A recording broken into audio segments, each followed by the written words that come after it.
ये सवाल मेरे मन में मैं आप सबसे पूछूंगा। आप बताइए, आप मुस्लिम पॉलिटिक्स करते हैं, आप दलित पॉलिटिक्स की बात भी आप कर रहे थे शमीम अहमद साहब। मुस्लिम पॉलिटिक्स के नाम पर दो और पार्टियां हैं, एक पीस पार्टी है और दूसरा राष्ट्रीय उलेमा काउंसिल है। क्या इनके साथ आपका अलायंस होगा क्या? पहले पीछे के खबरों को अगर हम देखें तो उसमें आप बार बार इनकार कर जाते हैं। इनफैक्ट आप इन दोनों पार्टी को कहते हैं कि AIMIM में विलय कर लो, और उन पार्टियों के नेता कहते हैं कि आपकी भी मंशा उसी तरह की है कि आप किसी दूसरे मुस्लिम लीडरशिप को पनपने देना नहीं चाहते। वो सीधा ओवैसी साहब पर आरोप लगाते हैं। दूसरा सवाल इसी से जुड़ा हुआ मैं आपसे पूछना चाहूंगा। आपने कहा आप दलितों की भी पॉलिटिक्स कर रहे हैं, जो वंचित है, शोषित है, उसकी आवाज बनने का प्रयास आप कर रहे हैं। तो क्या यह संभावना है कि आप बहन मायावती मतलब बहुजन समाज पार्टी के साथ अलायंस कर लें? इसकी संभावना है क्या? AIMIM इस तरफ देख रही है क्या? क्योंकि उनकी तरफ से तो अभी तक क्लियर है कि बहुजन समाज पार्टी किसी के साथ अलायंस करने नहीं जा रही।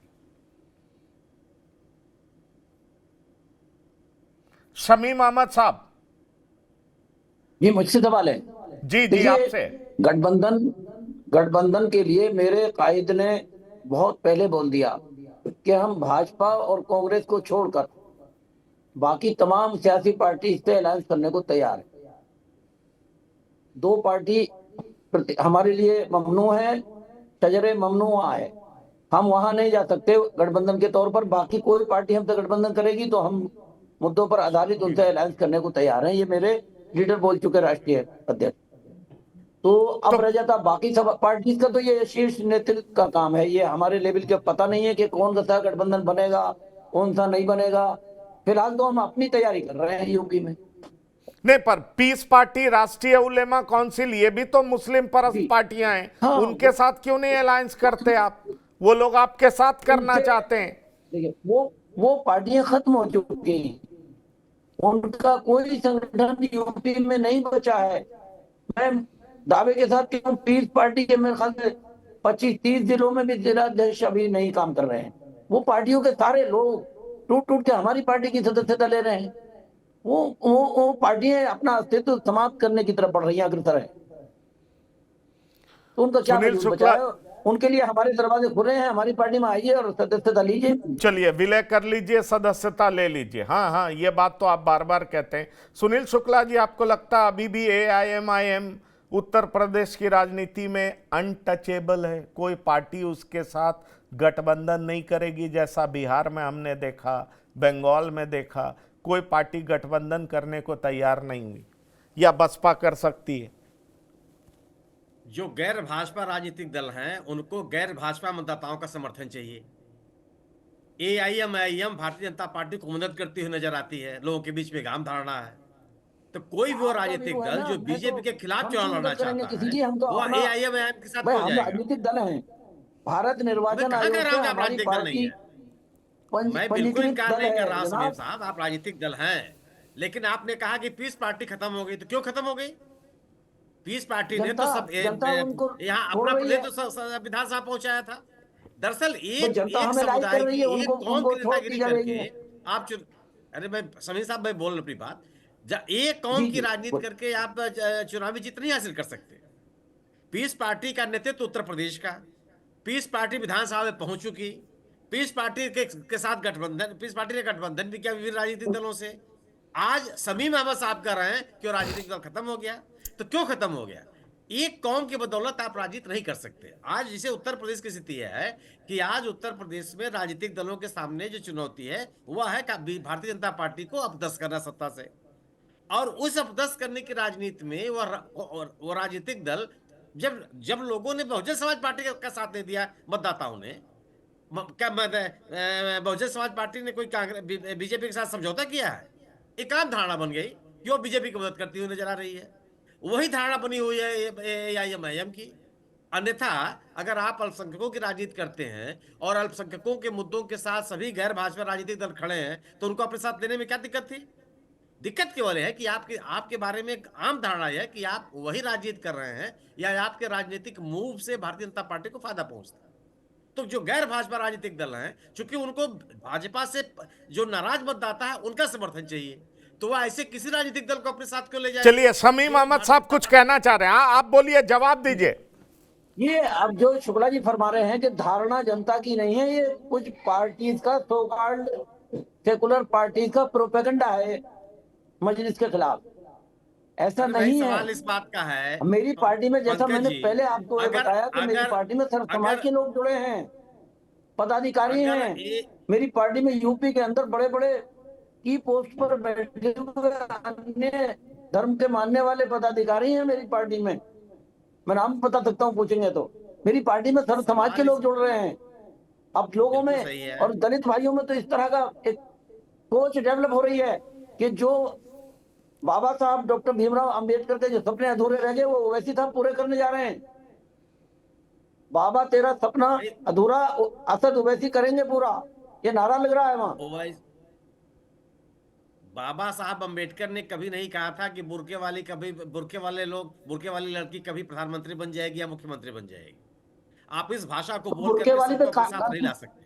जनाब, कॉन्स्टिट्यूशन कोई बैंड है क्या? समीम साहब, कोई भी भारतवासी मैंने आपकी अपने बात, हिसाब से वस्त्र धारण कर सकता है, अपने मैं कहा हिसाब कर से। रहा हूं, वो बिल्कुल बिल्कुल आजादी है, तो भारत, जब बिल्कुल भारत के आजादी है साहब, कॉन्स्टिट्यूशन बिल्कुल आजादी ने है। हमें लेकिन हमें राजनीति अपने की एक हिसाब भाषा से होती वस्त्र है। धारण करने की, रा, लिबास पहनने की इजाजत दी है। कोई पर्दे में, पर्दा तो हिंदू हिंदू धर्म में पर्दा नहीं है क्या? महिलाएं मैं कहाँ नकाब कर नहीं रहा हूँ ओढ़ती समीम क्या? साहब इसको? ससुर के सामने, बड़ों के मैं सामने पर्दा करती हैं। अब समीम बुर्का भी साहब, पर्दा मैं है कहाँ इनकार कर रहा हूँ, बिल्कुल आजादी है। सवाल जी। इस बात का केवल है कि राजनीति की भाषा अलग होती है। जो योगी जी बोल रहे हैं कि बाबरी उसको मस्जिद नहीं गलत बनी है, अरे गलत सरकार ढंग को से क्या लेना देना इंटरप्रिटेशन किया उससे? जा रहा है।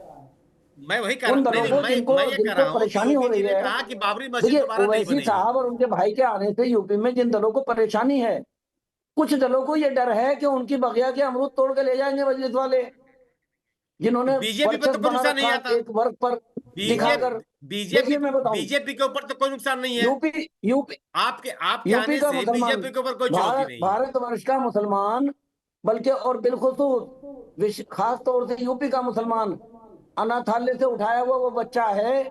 जब चुनाव की घोषणा होती है तो सो कॉल्ड सेकुलर पार्टी उसे अनाथालय से अडॉप्ट कर लेते हैं और इलेक्शन के बाद वापस अनाथालय में फेंक आते हैं। उनके लिए कौन सा प्रोग्राम है? किसी मॉब लिंचिंग पे कोई लीडर बोला सेकुलर? सपा वाले हैं, बसपा वाले हैं, अन्य दलों के लोग हैं, कोई बोला? कांग्रेस वाले हैं। रोज मॉब लिंचिंग समीम होती है, कोई साहब, बोलता है? समीम साहब, मॉब लिंचिंग के तो लिए मैं जो उनको सो हुकूमत कॉल्ड इसलिए जिम्मेदार बोल रहा है, हूँ शुक्ला जी। नहीं नहीं नहीं, मॉब लिंचिंग के लिए जो हुकूमत जिम्मेदार है, उसको रोकने के लिए जो इंतजामिया कुछ बोले नहीं कर हुकूमत रही है, हुकूमत उसको हुकूमत कमजोर को तो, करने के लिए आप भाई क्या कर रहे हुकूमत हैं? वक्त की तो जिम्मेदारी है, उनको तो हम पहले कह नहीं नहीं, रहे हैं आप उसको कमजोर करने के कि लिए क्या कर रहे हैं? कुछ नहीं कर लॉ रहे एंड हैं। ऑर्डर मेंटेन करना उनका उनका कर्तव्य है, उनकी ड्यूटी में शामिल है। बिल्कुल सही है। पंकज तो जी, जो अपना नहीं अपनी ड्यूटी नहीं का निर्वहन नहीं नहीं, कर रहा पर है, उसको कमजोर करने के लिए आप क्या कर रहे हैं? सुनील क्या शुक्ला जी, अपोजिशन सुनील माननीय शुक्ला जी, अखिलेश यादव सुनील जी का शुक्ला जी, मैं आ रहा हूँ, नैतिक सतीश जी दायित्व आ रहा नहीं है हूँ, कि मैं कहीं सतीश किसी जी आ के रहा साथ हूँ, अन्याय हो रहा सतीश है जी मैं तो आ रहा हूँ, किसी भी वर्ग का है तो आप क्यों नहीं बोलते? नहीं, यही सवाल तो है। अगर कोई नहीं बोल रहा है और आप इनको बीजेपी की बी टीम मानते हैं, ये मैं बिहार में भी लोगों से पूछता था, या तो बाकी जिनको ये कहते हैं सो कॉल्ड सेकुलर, या बीजेपी कहती रही है स्यूडो सेकुलर, पर मैं ऐसा कुछ नहीं कह रहा हूं। पर एक सवाल है ना कि आपके साथ मिलकर के बीजेपी के खिलाफ ये लड़ना चाहते हैं, तो आप इनको स्पेस क्यों नहीं देना चाहते?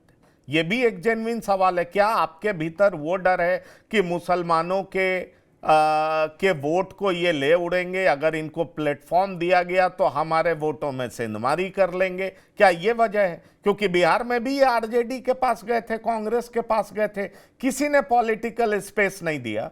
सुनील शुक्ला जी, यही मैं पूछना चाह रहा हूं कि ये सारी पार्टियां पुख्ता तौर पर ये मानती है कि ये बीजेपी को इनडायरेक्टली मदद करते हैं, दिखते कुछ और हैं पर मदद बीजेपी की करते हैं।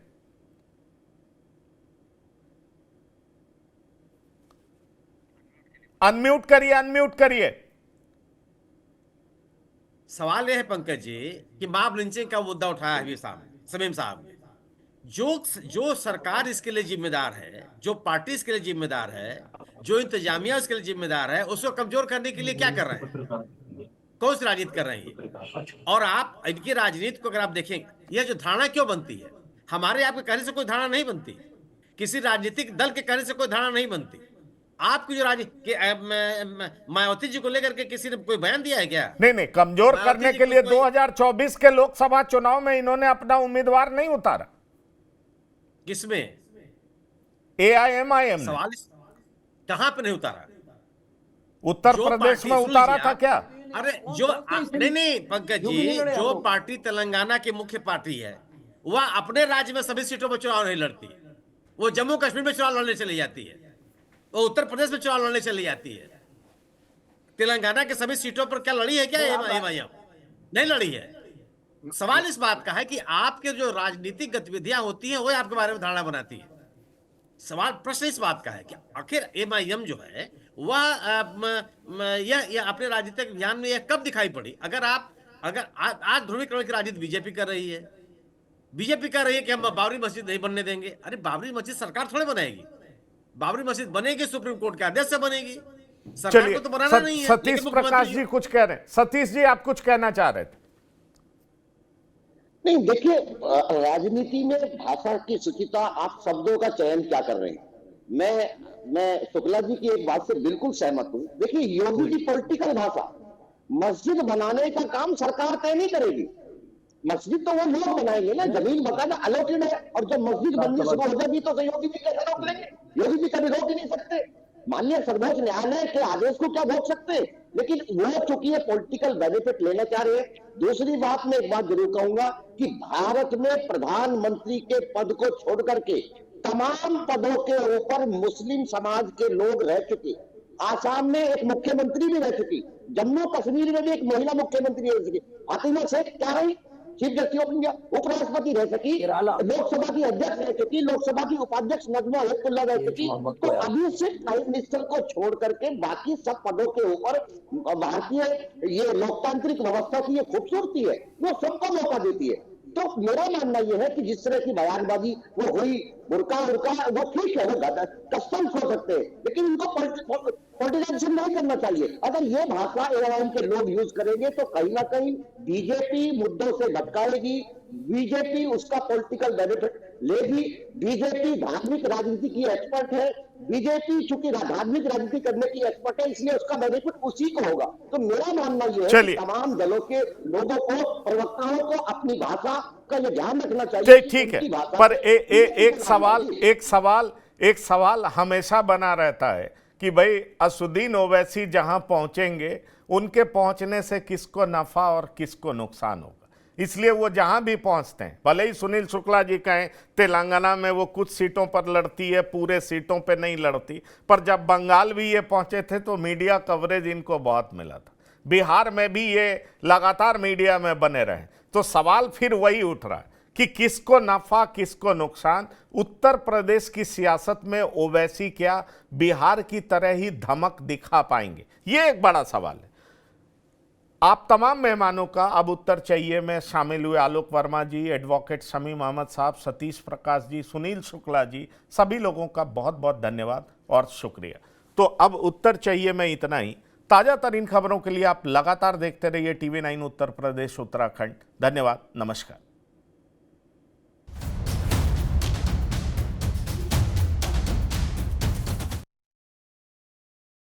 अब उत्तर चाहिए ब्रॉट टू यू बाय आरपीओर का हल्दी मसाला, मिर्च धनिया करे कमाल, सबका राजा आरपीओर मसाला। अब छोलिया हो या लोबिया, सफेद चने या काले चने, सब कुछ मजेदार बने। आया असली स्वाद। अब आया स्वाद। जब स्वाद के पड़े हो लाले तो MDH का चंकी चाट मसाला डालें। MDH का चंकी चाट मसाला। MDH। अरे श्रीमती जी, कुछ तो सस्ता लो, बचत करो। नहीं श्रीमान जी, सब बढ़िया लो, रहने दीजिए। इसमें क्या खास बात है? थोड़े में ज्यादा स्वाद, यही तो है इसकी खास बात। वाओ मामा, क्या स्वाद है। अरे मेरे राजा, सबका राजा आरपीओर मसाला।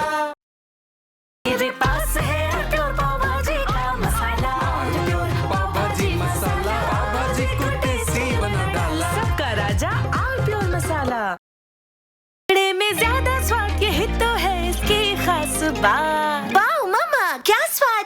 अरे मेरे राजा,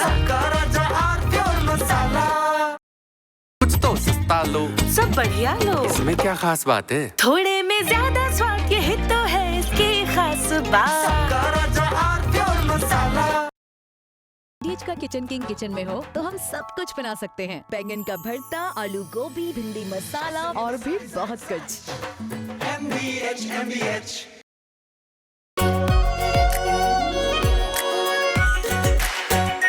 are pure shahi paneer masala, delicious, healthy everyday.